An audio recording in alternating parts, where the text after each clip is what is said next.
Video game hackers are becoming unstoppable.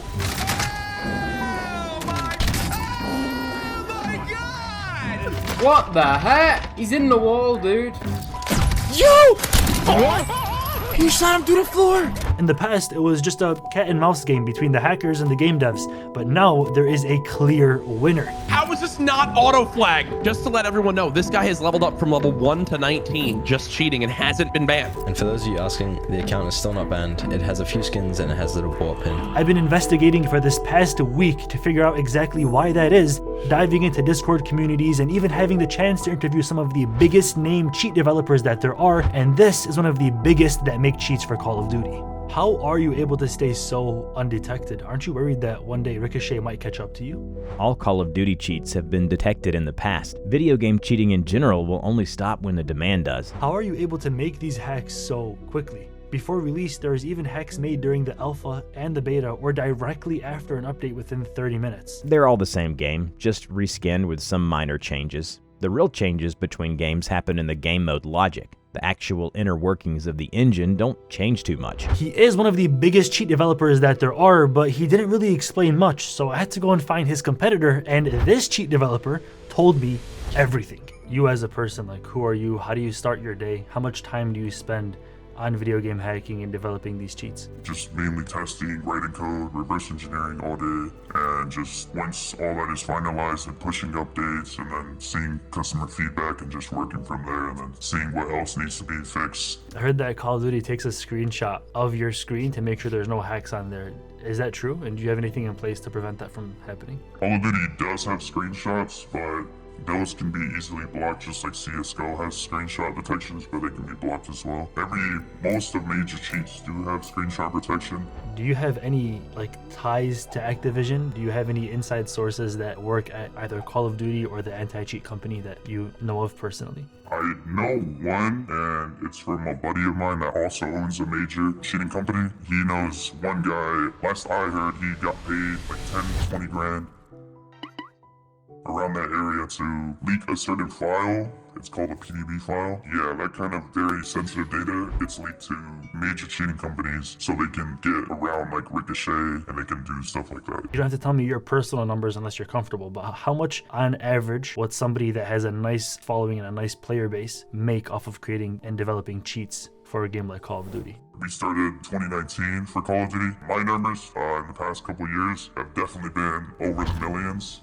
Keep this money in cryptocurrency, or is it just right to your bank? I do hold most of it in either Litecoin or Bitcoin or a lot of crypto wallets. There's taxes, there's all that stuff, so all that can connect you with what you're doing and also get you into trouble with Activision as well. So yeah, I do keep it in cryptocurrency, yes. Do you tumble those cryptocurrencies to kind of anonymize where it's coming and where it's going and stuff? I do have a lot of middlemen, aka exchangers, that move it from crypto to actual US dollar. So I actually get to have that in my actual bank account. And a lot of the streamers that complain about cheating are the ones cheating themselves. Which streamers? Can you give me names? Expose these streamers? This is a super personal question.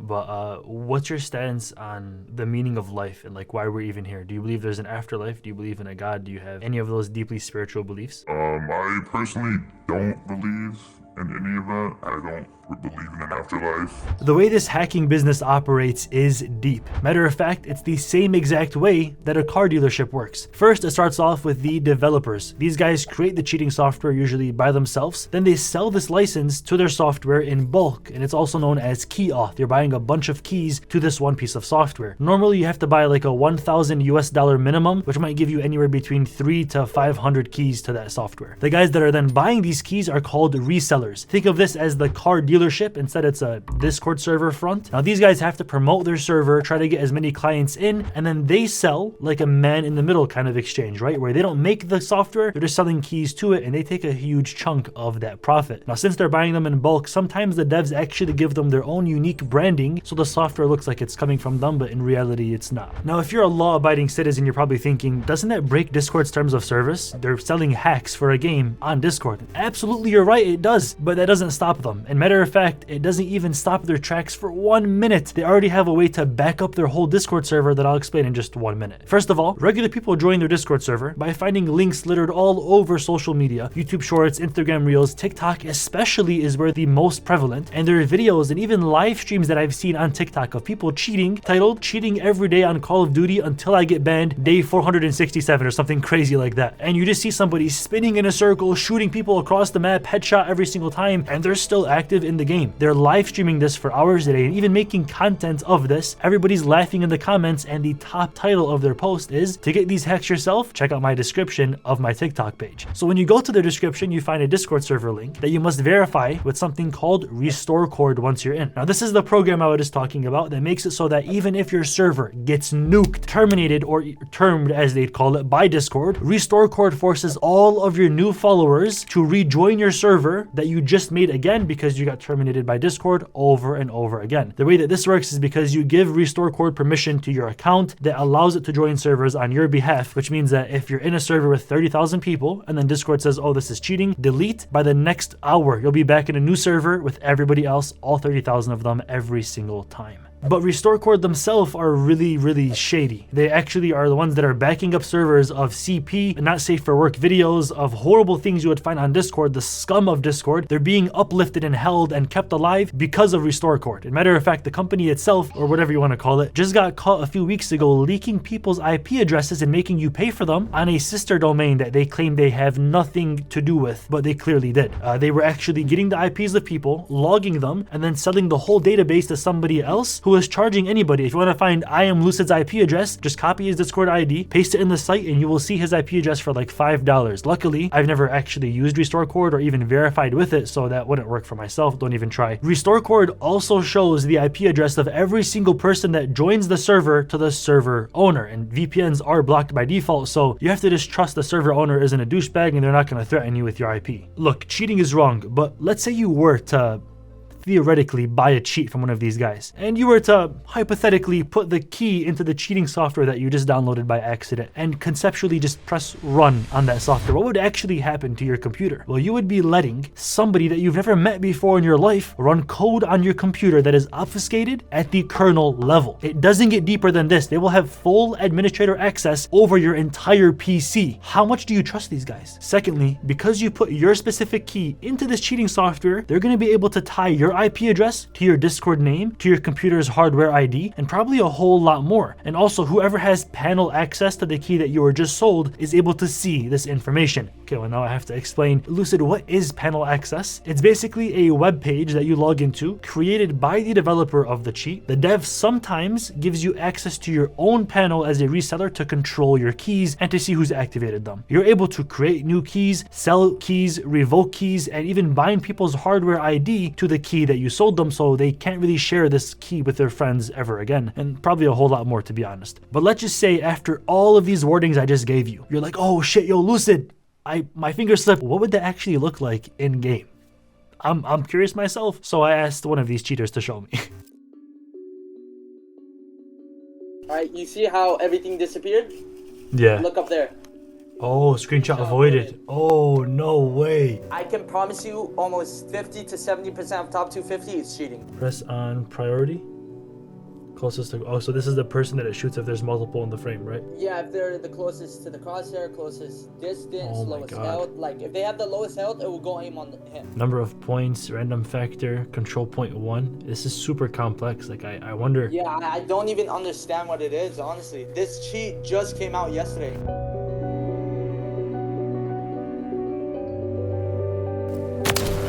That's nuts, bro.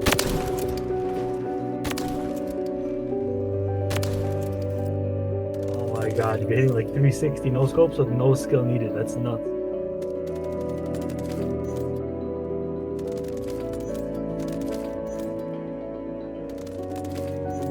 What the heck? Okay, this right here. I'm gonna show you how reverse aim works. Alright, show me. And I can shoot him while looking backwards. Okay, show me how to do it then.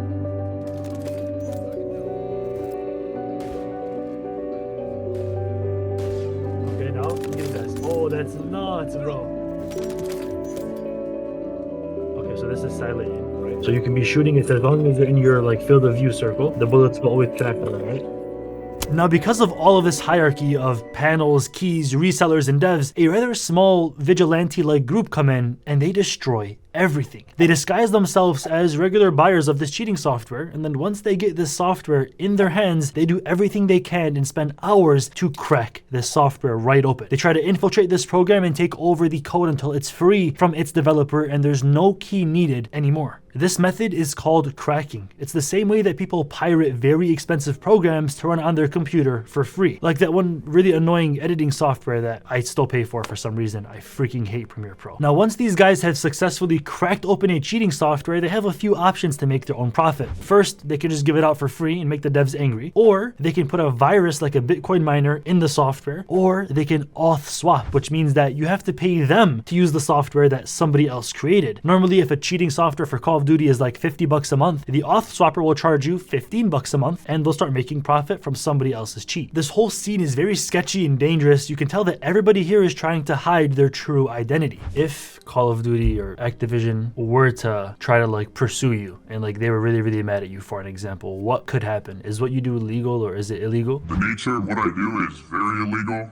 They do give out a lot of cease and desist to people, especially major companies. Like there's a lawsuit with engine owning, there's a bunch of cease and desist with other companies that they have to take down everything. You have to take down your social platforms, you have to take down everything. They bring a letter to your door with all your emails, your address, your name, and then you need to send them proof of how much you've made from game cheats and that you need to take down everything. You need to take down the brand. And if you don't, then that could be a lawsuit, which you would have to pay in damages. If you do go into a lawsuit, you would have to pay back. Let's say you made $1 million from their game, you would have to pay back that, and then also anything that follows after that. But yeah, it's very illegal. They do pursue people that do it, yes. Are you like an anxious person? I'm not sure how to even ask this question. Like, how does it feel to be you? I do get a bit anxious, but honestly, I've been going strong for a long time, so I don't think they can even pursue me at all, to be honest.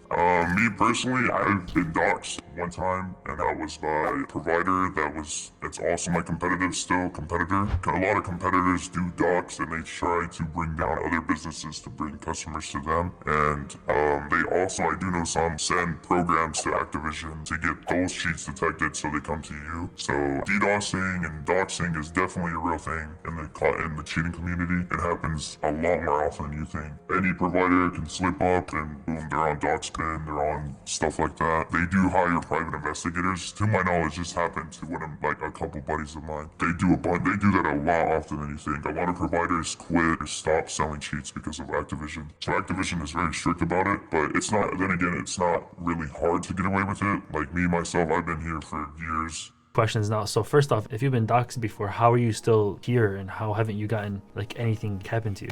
I actually had to leave the country for a couple months, like 4 or 5 months, 6 months maybe, until I actually found a new place to stay. I sold the place I was staying at until I finally was able to move back safely without anybody knowing who I am again, and I had to go under a new alias. When I used to live with like family before I left the country, well, I used to tell them, if you guys see people at the door, let me know. Kernel level cheating isn't the only type of cheat that there is. Matter of fact, the only reason I even had the idea to make this video is because of a 17-year-old subscriber of mine that emailed me and showcased a cheat that he made by himself for Fortnite that locks onto players using only AI. This AI model detects where the players are and moves your mouse towards them using a Windows API call. Now, this is very different from a kernel level cheat because it all runs on top of your game as a second mouse, if that makes sense. It's not actually changing any of the game's code, and it can only see what you can see. I go under the alias of iRuin Games, and I develop AI-powered game cheats. They don't require any memory access whatsoever. They're basically a recording software that instead of saving the recording to a file, it sends it directly to an object detection AI. And that AI goes and then performs calculations to determine where you should move your mouse, and then moves your mouse accordingly in-game using the Windows API, which is completely undetectable. So your cheats are different because they're not not working on a kernel level of your computer. It's just on the top surface level scanning with AI. Exactly. Except for getting my actual like process manually banned, there's no way to really detect it or have issue to filter them out the way you could with kernel cheats. So they can't really make a patch or like fix what you're doing. Yeah, they could definitely do some more security measures, but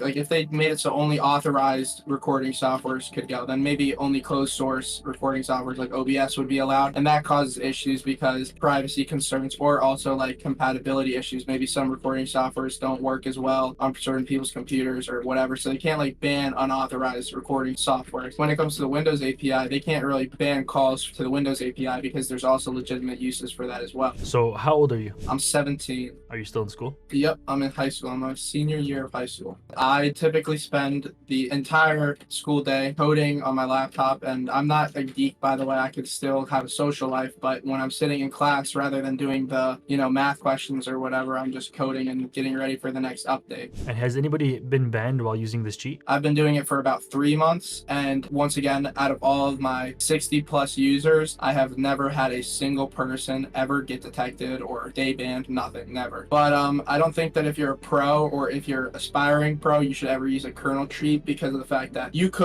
will get detected, you will get banned. It's only a matter of time. So the only really like negative of the cheat that you've made is that it can only see what you can see. It can't give you the x-ray vision and wall hacks and stuff. Yes, that, and also that it's hosted on your computer. So theoretically we could get manual banned, but literally I just drop a next update and it's unbanned. Now there is one method I haven't explained yet, and it's so important that if I don't tell you what this method is, it's as if I never even made this video at all. It's called DMA. It's most likely what your favorite Twitch streamer is using, as they claim they just pinged somebody through a wall. This is the most overkill, extreme method of cheating possible. It requires 2 computers and $500 worth of physical equipment. The hack doesn't even happen on your computer. Everything happens external, making it near impossible, almost a guarantee that you can never get banned. So you probably didn't know this, but when you're playing a video game like Fortnite or Warzone, for an example, the location of every single player, the distance between you and them, the character data, the health level, their body movements, all of this stuff is actually stored on your computer as you're playing the game. I mean, it has to be stored somewhere, right? The idea of an anti-cheat is to hide and protect this data that's already on your own computer from yourself. That's where a DMA comes in. It's a little card that costs about $130 and it plugs into the PCIe port of your computer. Now this is able to anonymously read all of the data on your computer while not even being detected as a device by your PC at all. It has no clue it's even there. That's only assuming you've purchased and flashed custom firmware on it made by the hacker who's selling you the cheat, which cost about $150